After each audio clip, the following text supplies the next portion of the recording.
And welcome back to our YouTube channel. జనవరి 13వ తేదీ 2024 కరెంట్ అఫైర్స్కి స్వాగతం. ముందుగా వీడియో చూస్తున్నవారు స్కిప్ చేయకుండా చివరి వరకు చూడగలరు. ఫస్ట్ టైం మన ఛానల్ని చూస్తున్నట్లయితే ఛానల్ని సబ్స్క్రైబ్ చేసుకోండి, వీడియోని లైక్ చేయండి, షేర్ చేయండి. ఫస్ట్ క్వశ్చన్, అంతర్జాతీయ సేంద్రియ వాణిజ్య ప్రదర్శనలో ఏ రాష్ట్రానికి బెస్ట్ పెవిలియన్ అవార్డు లభించింది? ఆన్సర్ ఆంధ్రప్రదేశ్. మిల్లెట్స్ ఆర్గానిక్స్పై బెంగళూరులో జరిగిన అంతర్జాతీయ సేంద్ర వాణిజ్య ప్రదర్శనలో ఆంధ్రప్రదేశ్కు బెస్ట్ స్టేట్ పెవిలియన్ అవార్డు లభించింది. గతేడాది డిసెంబర్లో కేరళ వేదికగా జరిగిన జాతీయ స్థాయి ఆర్గానిక్ ప్రదర్శనలోనూ ఆంధ్రప్రదేశ్కు రాష్ట్ర స్థాయి ఉత్తమ అవార్డు లభించింది. Second question, Indian navy multinational exercise melon 24 ఎక్కడ జరుగుతుంది? ఆన్సర్ విశాఖపట్నం. విశాఖపట్నం వేదికగా భారత నౌకాదళ మల్టీనేషనల్ ఎక్సర్సైజ్ మిలన్ 24 ఫిబ్రవరి 19 నుండి 27 వరకు జరుగుతుంది. ప్రతి 2 ఏళ్లకు ఒకసారి జరిగే ఈ మిలన్ను ఇండోనేషియా, సింగపూర్, శ్రీలంక, థాయిలాండ్ భాగస్వామ్యంతో 1995లో ప్రారంభించారు. Third question, green fuels alliance ఇండియాను ప్రారంభించిన దేశం ఏది?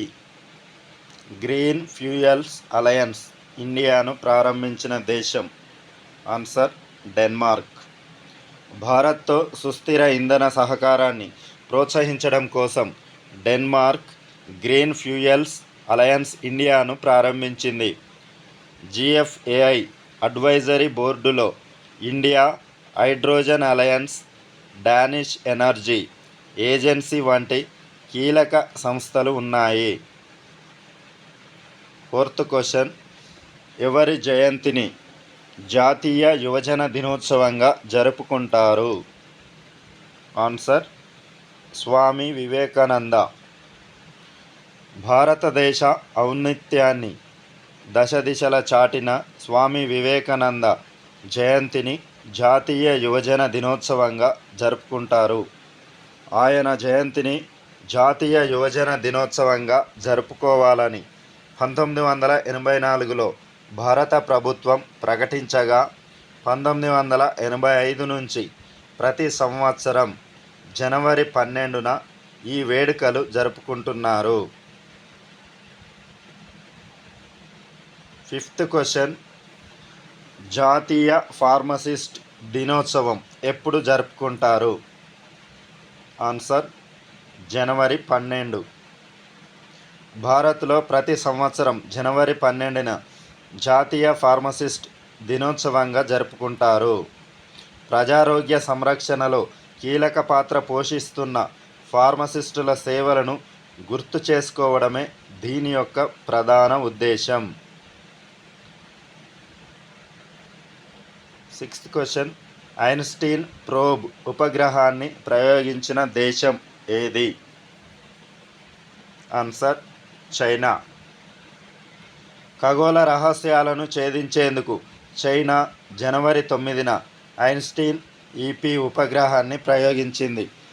లోటస్ ఆకారంలో ఉండే ఈ శాటిలైట్ని సిచువాన్ ప్రావిన్స్లోని జిచాంగ్ శాటిలైట్ లాంచ్ సెంటర్ నుంచి లాంగ్ మార్చ్ 2C రాకెట్ ద్వారా అంతరిక్షంలోకి ప్రయోగించారు.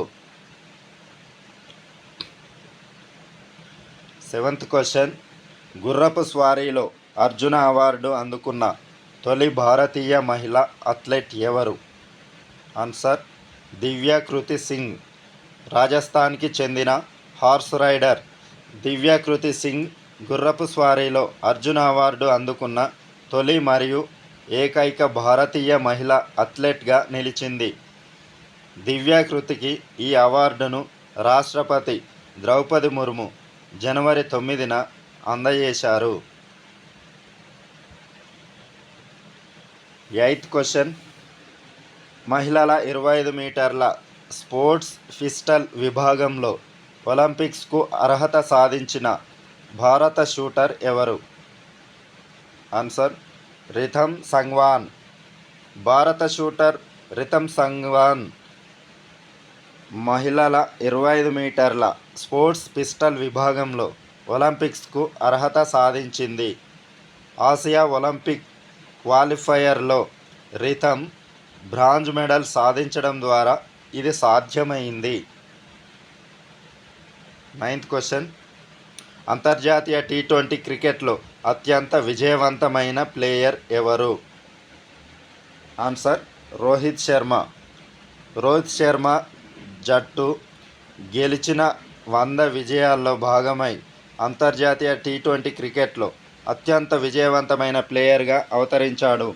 ఈ ఘనత సాధించిన తొలి ఆటగాడు అతనే కాగా ఆ తర్వాత 86 విజయాలతో షోయబ్ మాలిక్, 73 విజయాలతో విరాట్ కోహ్లీ వరుస స్థానాల్లో ఉన్నారు.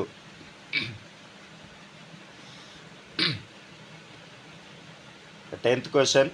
వేలిముద్రల్లోనూ పోలికలు ఉంటాయన్న యూనివర్సిటీ ఏది? Answer Columbia university. ఒకరిని పోలిన వేలిముద్రలు మరొకరికి ఉండవనే భావన సరికాదని కొలంబియా యూనివర్సిటీ విశ్లేషణలో తేలింది. 60,000 మంది వేలిముద్రలపై చేసిన విశ్లేషణలో వేరువేరు వ్యక్తుల వేలిముద్రలు ఒకేలా ఉన్నాయని తెలిపింది. Thanks for watching. Please subscribe my channel. వీడియోని లైక్ చేయండి, షేర్ చేయండి. Thank you.